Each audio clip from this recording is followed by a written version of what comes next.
అందరికీ నమస్కారం. నేను మీ దేవి. నీతో కలయిక మధురం. 1వ భాగం. రచయిత కుసుమ గారు. ప్రతిసారి నాకే ఇలా ఎలా? అందరూ అంతేనా లేదా నాకేనా? ఒసేయ్ అని పిలుపుతో ఈ లోకంలోకొచ్చిన రాశి ఆ అమ్మ వస్తున్నా అంటూ బెడ్ దిగబోయి ఆగి నేలకు దండం పెట్టుకుంది. వెంటనే మళ్ళీ పిలిచేసరికి ఈసారి పరిగెత్తింది కిందకి. వస్తున్నా అమ్మా అంటూ. నీకెన్నిసార్లు చెప్పానే నన్నలా పిలవద్దని. ఛీ! సిగ్గులేని జన్మ. ఎంత అసహ్యించుకున్నా, చీదరించుకున్నా నన్ను వదలట్లేదే ఈ దరిద్రం అంటూ అరిచింది. ఇవన్నీ ఎప్పుడు వినేవేలే అనుకుని తన పనిలో పడిపోయింది. రాశి. అది ఒక మధ్యతరగతి కుటుంబం. అందులో రాశి మాత్రం ఎవరికీ నచ్చదు. నచ్చదని కన్నా కోపమని చెప్పాలి. తను పాలరాతి బొమ్మలా ఉంటుంది. కానీ పొద్దునుంచి వంటగది, ఇంట్లో వారందరి పని చేస్తూ హడావిడిగా ఉన్న తనకంటూ ఒక ప్రత్యేకత ఉండాలని చదువుని కొనసాగిస్తోంది. రాశి ఎప్పుడు ఖాళీగా ఉండడానికి ఇష్టపడదు. డిగ్రీ లాస్ట్ ఇయర్‌లో ఉంది. తనకు వాళ్ళ నాన్న తప్ప ఎవరూ సపోర్ట్ చేయరు. కానీ దగ్గరుండి కూడా చూసుకోరు. తన అమ్మ చిన్నప్పుడే చనిపోయింది. రాశి వాళ్ళ అమ్మని జానకిని ప్రేమించి పెళ్లి చేసుకున్నాడు రాఘవేంద్ర. వాళ్ళకి రాశి పుట్టిన తర్వాత చాలా సంతోషంగా ఉన్నారు. కానీ అంతలోనే ప్రమాదవశాత్తు తను చనిపోయింది. ఆమె మరణం ఇంకా మిస్టరీనే వాళ్ళకి. భార్య మరణంతో రాఘవేంద్ర కృంగిపోయాడు. రాశికి 5 ఏండ్లు. అమ్మ కనిపించక బెంగతో మాట్లాడేవారు లేక బెంగ పెట్టుకుంది. దాంతో రాఘవేంద్ర తన ఉద్యోగం వదిలేసి తన ఊరికి వెళ్ళిపోయాడు అని చెప్పుకుంటూ ఉంటారు. రాఘవేంద్ర తండ్రి శ్రీమూర్తి తన రాకను అడ్డుకున్నాడు. తన ప్రమేయం లేకుండా పెళ్లి చేసుకున్న కొడుకుపై కోపంతో. కానీ ఆవిడ భార్య సత్యవతి నెమ్మదస్తురాలు.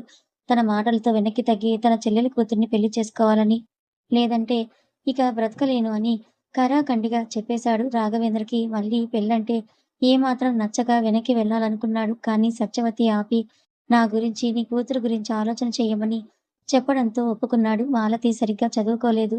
కానీ బాగా కలిసిపోయే వ్యక్తిత్వం. కానీ తన బావ తన సొంతం అనుకునే తనకు అతనెక్కడికో వెళ్ళి మళ్ళీ రావడం అర్థం కాలేదు. బావ వచ్చాడని తెలిసి మాలతి వెంటనే చూడాలని వచ్చి రాశిని చూసి మైమరిచిపోయింది. చిన్నారి రాశి బేబీ డాల్లా తన ముద్దు ముద్దు మాటలతో అందరినీ నవ్విస్తూ ఉంది. అప్పుడే వచ్చిన మాలతిని చీరలో తన అమ్మలాతో వచ్చి మమ్మ అని అంటూ హత్తుకుంది రాశి.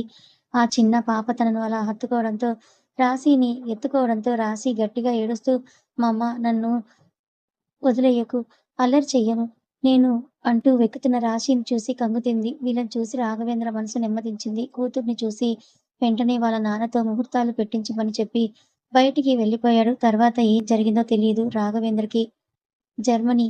సార్ సార్ అంటూ ఒక వ్యక్తి పరుగులాంటి నడకతో డోర్ నాక్ చేశాడు. అది పెద్ద మీటింగ్ హాల్. 30 మందికి పైగా మెంబర్స్ కూర్చున్నారు. డోర్ నాక్ అవడంతో అందరూ కూడా ఆ వైపుకి తిరిగి చూశారు. సీరియస్ గా చూస్తున్న అమర్‌ని చూసి ఆ వ్యక్తి భయంగానే లోపలికి వచ్చి ఇంపార్టెంట్ సార్ అని అంటూ అమర్ దగ్గరికి వెళ్ళేదో చెప్పాడు. నిజమా? అని అంటూ ఆశ్చర్యం, సంతోషం కలిగిన కండ్లల్లో చిన్న కన్నీటి పొరతో కలగలిపి తన పెదవులపై చిన్న నవ్వు చేరింది. 2 నిమిషాల్లో మీటింగ్‌ని క్లియర్ చేసి హడావిడిగా బయటికి వచ్చాడు. కనుసైగతోనే అన్ని ఏర్పాట్లు జరిగిపోయాయి. వెంటనే స్టార్ట్ అయ్యాడు. అది అద్దాల మేడ. చాలా బాగుంది. ఎంట్రన్స్‌లో ఒక పెద్ద గేటు. దారి పొడవునా అటూ ఇటూ ఎటు చూసినా కూడా పువ్వులే. బహుశా సిటీలో అత్యంత ఎక్కువ పూలవనం ఈ విల్లాలోనే ఉందేమో అన్నట్టుగా ఉంది. మైలు దూరంలో ఒక వాటర్ ఫాల్ ఉంది. దాని పక్కన పార్కింగ్ ఏరియాలో కార్ ఆగింది.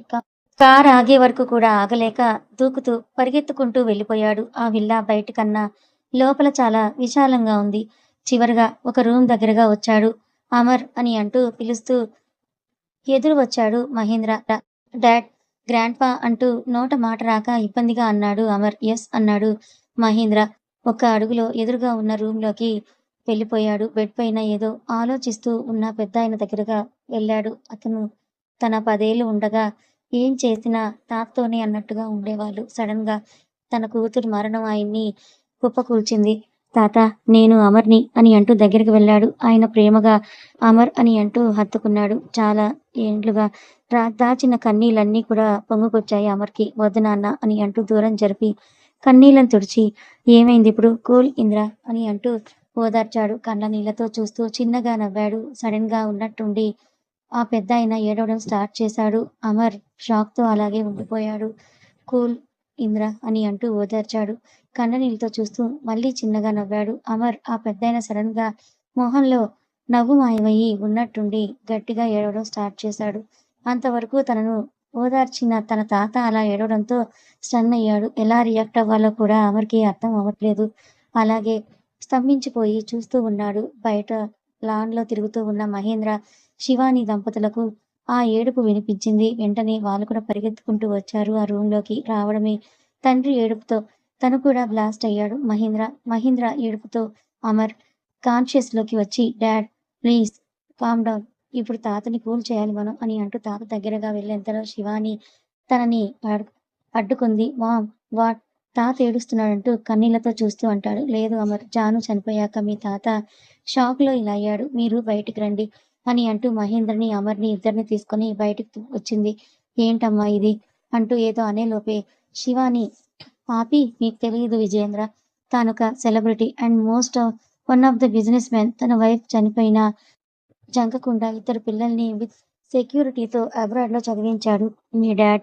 మీ అత్త ఎక్కడ స్టే చేసినా అక్కడ సెపరేట్ ప్రాపర్టీని కొనేవాడు. తన అన్ని ఫీలింగ్స్‌ని బయటికి పంపాకే తను కూల్ అయ్యేవాడు. తనతో మీరు లేరు. కానీ మా డాడ్ తన పిఏ. అందుకే నాకు ఆయన గురించి బాగా తెలుసు. సడెన్‌గా ఒకరోజు మా ఇంటికి వచ్చి నన్ను మీ డాడ్‌కి అడిగారు. నాకు ఏం అర్థం కాలేదు. కానీ ఆ తర్వాతే తెలిసింది మీ డాడ్ నన్ను ఇష్టపడ్డాడు అని అంటూ శివాని ఆగింది. అవును అంటూ మహేంద్ర ఏదో మాట్లాడబోయి ఆగి, కానీ జాను విషయంలో నాకంటే డాడ్ జాను ఎక్కువగా స్టే చేసేవారు. ఎక్కువగా క్లోజ్‌గా. ఎంతలా అంటే జాను ఏ విషయమైనా డాడీతోనే ముందర చెప్పేది. కానీ తన పెళ్లి ఎందుకు అలా అయింది? తనని డాడ్ ఎందుకు దూరం పెట్టారో తెలీదు. ఈవెన్ తన చావు కూడా అంత రీజనబుల్‌గా లేదు అని అంటూ ఆగాడు మహేంద్ర. ఇంతలో విజయేంద్ర మహేంద్ర అని అంటూ పిలిచాడు. శివాని సంతోషంగా హి ఈస్ ఫైన్ నౌ అంటూ లోపలికి వెళ్ళింది. తన వెనకాలే మహేంద్ర, అమర్ కూడా లోపలికి వెళ్లారు. డాడ్ అని అంటూ కన్నీళ్లతో నిండిన కనులను తుడుచుకుంటూ పిలిచాడు Mahendra. I am fine now don't cry అంటూ లేవడానికి ట్రై చేశాడు. ఇన్ని రోజులు బెడ్‌పై ఉండడమో లేదా వయసు వల్లనో ఆయన లేవలేకపోయాడు. అంతకు ముందే ఇచ్చిన ఇన్ఫర్మేషన్‌తో డాక్టర్ ఇన్ టైమ్‌లో చేరుకున్నాడు. ఫ్యామిలీ డాక్టర్ అండ్ ఫ్రెండ్ అవడంతో హాయ్ అంటూ మాట్లాడి చెక్ చేశాడు. హాయ్ ఓల్డ్ మ్యాన్ అని అంటూ టీజ్ చేశాడు. నువ్వు ఇంకా రిటైర్ కాలేదా అంటూ అడిగాడు విజయేంద్ర. ఆ! అయ్యాను కానీ నువ్వు అవ్వనిస్తేగా అని అంటూ నవ్వుతాడు అతను. అలా కాసేపు మాట్లాడి రామ్మూర్తి సడెన్‌గా సారీరా అని అన్నాడు. విజయేంద్ర షాక్ అయ్యి నువ్వు ఎవరికీ సారీ చెప్పవుగా మరి ఇదేంటి అని అన్నాడు అనుమానంగా. నిజానికి నీకు, నీ కొడుకు నీరజ్‌కి నేను సారీ చెప్పాలి. జాను విషయంలో అంటూ ఆగిపోయాడు. ఓకే. ఓకే. చీరప్. వేరే టాపిక్ తెచ్చాడు రామ్మూర్తి. కాసేపు మాట్లాడి నవ్వుకున్న వాళ్ళు కాసేపటికి నీ మనవరాలు అంటూ ఆపాడు రామ్మూర్తి. ఆ మాటకి తన సత్తువ మొత్తం కూడగట్టి పైకి లేచి కూర్చున్నాడు. ఇదంతా చూస్తున్న అమర్, మహేంద్ర, శివాని స్టన్నయ్యారు. ఇప్పటి వరకు కష్టపడి లేవలేక ఊరుకున్న మనిషి ఒక్కసారిగా లేచే వరకు అలా చూస్తూ నిలబడిపోయారు. రామ్మూర్తి నవ్వుతూ నువ్వు జాను చనిపోవడానికి ముందు తన కోసం కనుక్కో అని అన్నావుగా. అప్పుడే తెలుసుకున్నా. నీకు చెప్పడానికి వచ్చి నీ మనవరాలు గురించి చెప్తూ ఉండగా జాను విషయం నీకు తెలిసి ఇలా అయిపోయావని అంటూ మళ్ళీ కాసేపేదో ఆలోచనలో, బాధలో తన గొంతు పూడుకుపోయింది రామ్మూర్తికి. అది చూసిన విజయేంద్ర ఏం ఆలోచిస్తున్నావు మాటి మాటికి అంటూ రామ్మూర్తిలో స్ట్రేంజ్ బిహేవియర్ కనపడటంతో ఏమైందిరా అని అంటూ ఆగి నా మనవరాలు అనుకోగానే భయంతో కూడిన గొంతు కలగలిపి తను బాగానే ఉంది కదా అని అంటూ కంగారు పడ్డాడు. ఆ మాటకి రామ్మూర్తి తేరుకొని చిన్నపాటి నవ్వుతో లేదు లేదు అంటూ తను బాగానే ఉంది అని అన్నాడు. మరి అలా అయిపోయావు? సరే తనని చూడాలి నేను అని అంటూ ఎక్సైటింగ్‌గా ఆశతో నిండిన కళ్ళతో తను నా భార్య రుద్రాని పేరు కదూ అని అంటూ మురిసిపోయాడు. లేదురా అనగానే విజయేంద్ర అదేంటి? నువ్వే కదా చెప్పావు ఆ రోజు. మరి ఇలా కాదంటావేంటి? నిజమే ఆ రోజు జాను నాకదే పేరు చెప్పింది. కానీ జాను చనిపోయాక రుద్రాని పేరు మార్చి రాశి అని పెట్టారట అని అన్నాడు రామ్మూర్తి. రాఘవ అంటూ కోపంగా పలికాడు రాఘవేంద్ర అన్నాడు. రామ్మూర్తి ఏమంటున్నావ్ అని కసిరాడు విజయేంద్ర. జానుకి మీరు గుర్తొచ్చి ఆ పేరుతో పిలుచుకున్నది. అందుకే ఆ పేరు అలాగే ఉంచాడు అని చెప్పాడు రామ్మూర్తి. సరే నాకు రుద్ర అదే రాశిని చూస్తే బాగుండు అంటుంటే తన ఫోటో ఉందిరా నా దగ్గర అంటూ రామ్మూర్తి ఫోన్ తీశాడు. అప్పుడే వచ్చిన మెసేజ్‌ని చూసి కంగారు పడ్డాడు. ఆ మెసేజ్ సారాంశం చూపించొద్దు అని కాసేపు ఆలోచించి ఇప్పటిదాకా చేసింది చూసింది చాలు ఏమైనా సరే అనుకోని అంటూ రాశి ఫోటోని చూపించాడు రామ్మూర్తి విజయేంద్రకి. విజయేంద్ర మురిసిపోతూ నా బంగారు తల్లి అచ్చం నా జానులా ఉంది అని ముద్దు పెట్టుకున్నాడు ఫోటోను. అంతలో ఏదో ఆలోచన వచ్చి అమర్ వైపే తీక్షణంగా చూశాడు. ఆ చూపుని గమనించి వాట్ హ్యాపెన్ గ్రాండ్ పా అని అంటూ విజయేంద్ర పక్కనే వచ్చి కూర్చున్నాడు అమర్. అమరేంద్ర అంటూ ఆగి, చిన్నప్పుడు నేను చూపించిన పిల్లనే పెళ్లి చేసుకుంటావా అని అంటే నువ్వు అంటూ ఆగాడు విజయేంద్ర. ఆ అన్నాను. ఇప్పుడు కూడా అంటాను. నువ్వు ఎవరిని చేసుకో అన్నా చేసుకుంటా అంటూ చుట్టూ చేతులు వేసుకొని విజయేంద్రని ఊపేస్తూ అన్నాడు అమర్. ఆ మాటకు విజయేంద్ర మొహం వెలిగిపోయింది. వెంటనే తన చేతిలో ఉన్న ఫోన్ తీసి ఇదిగో ఇంద్ర నీ రాసి తనను పెళ్లి చేసుకొని తీసుకురా అంటూ అమర్ చేతిలో ఫోన్ పెట్టాడు. ఆ పాటికే తాత మాటలను అర్థం చేసుకున్నాడు కాబట్టి పెద్దగా షాక్ అవ్వలేదు అమర్. అందుకే చాలా కూల్గా ఫోటో చూశాడు అంతే. గురుడు ఇప్పుడు షాక్ అయ్యాడు. మేని ఛాయ మెరిసిపోతోంది. తన కట్టు బొట్టు కట్టి పడేసేలా ఉన్నాయి. తను కట్టింది చాలా తక్కువ ధర చీరే అయినా తను చాలా ముద్దుగా ఉంది అనుకుంటూ నిలబడిపోయాడు. అమర్ని అలా చూసి కంగారుగా అందరూ కూడా ఒకేసారి నచ్చలేదా నీకు అని అంటూ అడిగారు. అందరూ తననే చూస్తున్నారు అని ఒక్కసారి చూపు తిప్పి తాత సెలక్షన్ ఖచ్చితంగా చేసుకుంటా అని అంటాడు. ఎలా చూడు అమర్ అని అంటూ ఏదో చెప్తూ ఉన్న శివాని చూసి మామ్ తాతకే కాదు నాకు కూడా నచ్చింది అంటూ తన ఫోన్కి ఫోటోని సెండ్ చేసుకున్నాడు అమర్. రామూర్తికి చాలా సంతోషంగా ఉంది. కానీ అంతలోనే భయం కూడా వేసి ఏదైనా కానీ తనని కాపాడాలని అమర్ తన ప్రాబ్లమ్స్లో ఉంది. నువ్వు ఖచ్చితంగా వెళ్ళాలి లేకపోతే తనకి అని అంటూ ఆగి తను వేరే వాళ్ళ సొంతం అవుతుంది జాగ్రత్త అని హెచ్చరించాడు. ఏంట్రా అమ్మాయి ఎవరినైనా అంటుండగానే విజయేంద్రని ఆపి లేదు తనకి ఇష్టం లేని పెళ్లి జరగబోతోందన్నాడు రామ్మూర్తి. ఆ మాటకి విజయేంద్ర అమరేంద్ర వైపుకి చూశాడు కంగారుగా. నథింగ్ టు వర్రీ నేను ఇప్పుడే స్టార్ట్ అవుతాను అని అంటూ వెళ్తున్నా అని అమర్ని విజయ్ పిలుస్తాడు. అమర్ అని అంటూ హా అని వెనక్కి చూస్తాడు అమర్. నీకు తను అంటుండగా అమర్ బ్లష్ అవుతాడు. అది చూసి అందరూ నవ్వుతాడు. అమర్ తన పిఏని పిలిచి ఫ్లైట్ని అరేంజ్ చేయి 1/2 అవర్లో అంటూ చెప్పి రెడీ అవుతాడు. ఇన్ టైంలోనే పిఏ గోపి అన్నీ కూడా రెడీ చేస్తాడు. దాంతో అమర్ ప్రయాణం రాశి వైపుకి. అమర్ రీచ్ అవ్వడం జరిగిన కొద్ది క్షణాల్లోనే ఒక మెసేజ్ వచ్చింది అమర్కి. అది చూసి షాక్ అయి ఒక క్యాబ్ బుక్ చేశాడు. ఇన్ టైంలో అక్కడకు చేరాలి అంటూ బేస్ వాయిస్తో చెప్పాడు తన గొంతుతో. ఏదో కోపం చూసి డ్రైవర్ ఫాస్ట్గా పోనిచ్చాడు.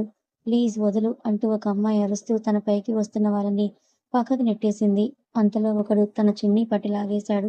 దానితో అమాంతం బలంగా నేల కొట్టుకుంది. అంతలో ఇద్దరు ఆ అమ్మాయి దగ్గరికి వచ్చి పైకి లేపి క్రూరంగా నవ్వుతున్నారు. అన్నా మీరెవరు నాకు తెలియదు ప్లీజ్ నన్ను వదిలేయండి అంటూ దండం పెడుతూ ఉంది ఆ అమ్మాయి. అయినా కూడా వాడు ఆ మాటలనేవి పట్టించుకోవట్లేదు. అందులో ఒకడు నీ పేరు చెప్పు వదిలేయాలని అనిపిస్తే అప్పుడు వదిలేస్తా అని అంటూ మీదకి వస్తుంటాడు. ఏం చేయాలో తెలియక నా నా పేరు రాశి రాశి అంటూ ముక్కలు ముక్కలుగా చెప్తుంది. వా సూపర్ బేబీ సారీ నా వల్ల కావట్లేదని అంటూ తనని గట్టిగా పట్టుకుంటాడు వాడు. వెంటనే రియాక్ట్ అయ్యి వాడి ప్రైవేట్ పార్ట్పై కాలుతో తంతుంది. వాడు నొప్పితో అక్కడే కూలిపోతాడు. అది చూసి మిగతా వాళ్ళు మళ్ళీ మీదకి రాబోయే అంతలో అక్కడి నుంచి ఆ అమ్మాయి పరిగెడుతుంది తప్పించుకోవాలని. కానీ వాళ్ళు ఆమెని గట్టిగా పట్టుకొని లాగి కింద పడేస్తారు. రాశి వెనుక డ్రెస్ చినిగింది. ఆ క్షణం భయంతో రాశి అరుస్తుంది. కానీ అక్కడ ఎవరూ లేరు. వాళ్ళు మీద పడిపోయేంతలో మట్టి తీసి వాళ్ళ కళ్ళల్లోకి విసురుతుంది. ఆ మట్టి నేరుగా వాళ్ళ కంట్లోనే పడింది. వెంటనే అలర్ట్ అయ్యి పరిగెత్తింది రాశి.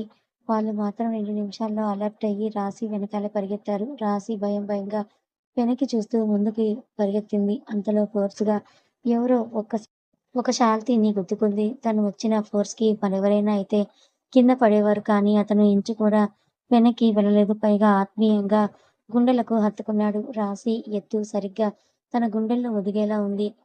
ఏం జరుగుతుందో అర్థం కాని రాశి వెంటనే విడిపించుకొని తలెత్తి అతని వైపే సూటిగా చూసింది. అతని తెల్లటి మోము.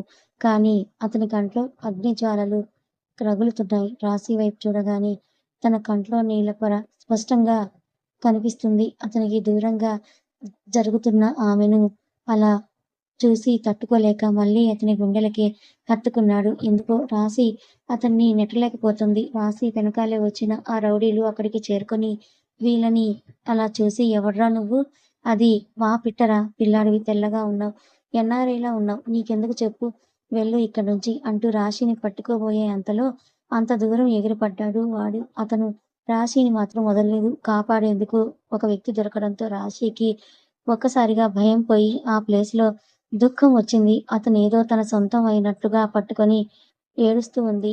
అంతవరకు తనే ఆమెని పట్టుకున్న అతనికి రాశి తనను అలా పట్టుకోవడంతో అలాగే ఉండిపోయాడు. ఆ రౌడీలు తన వీపుపై కట్టెలతో కొడుతున్నా అవేమీ పట్టట్లేనట్టు తనకు అలా చూస్తూ ఉన్నాడు. అలా అని రాశికి దెబ్బ కూడా తగలనిస్తలేడు.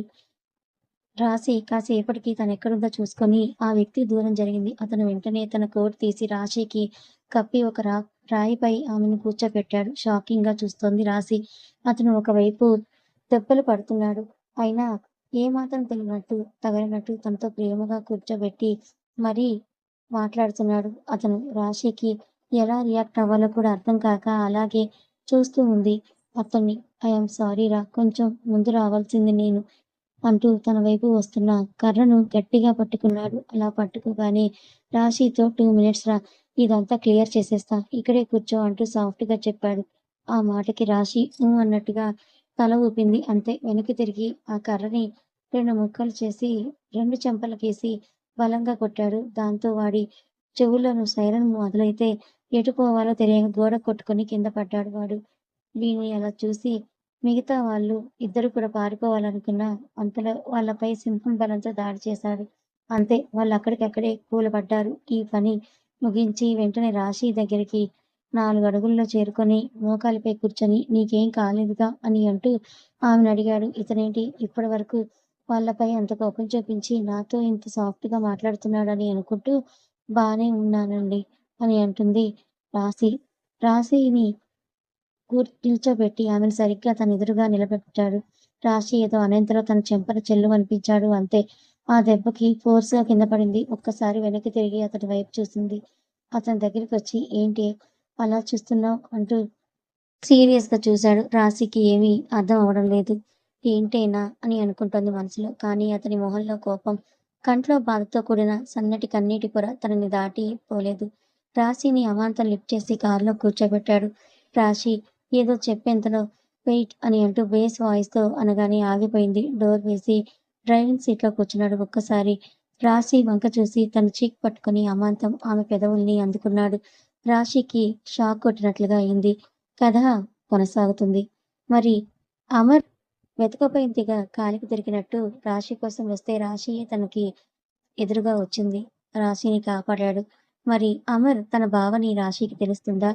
రాశి జీవితం ఎందుకిలా అయిపోయింది? అసలు రాశి బలవంతంగా పెళ్లి చేసుకోబోతుంది ఎవరు? మరి అమర్ రాశి కష్టాలను తొలగించి తన తాత కోరికను నెరవేరుస్తాడా లేదా? తెలుసుకోవాలనుకుంటే మన ఛానల్‌ని ఫాలో అవ్వండి. కథ నచ్చితే లైక్ చేయండి. Thank you so much.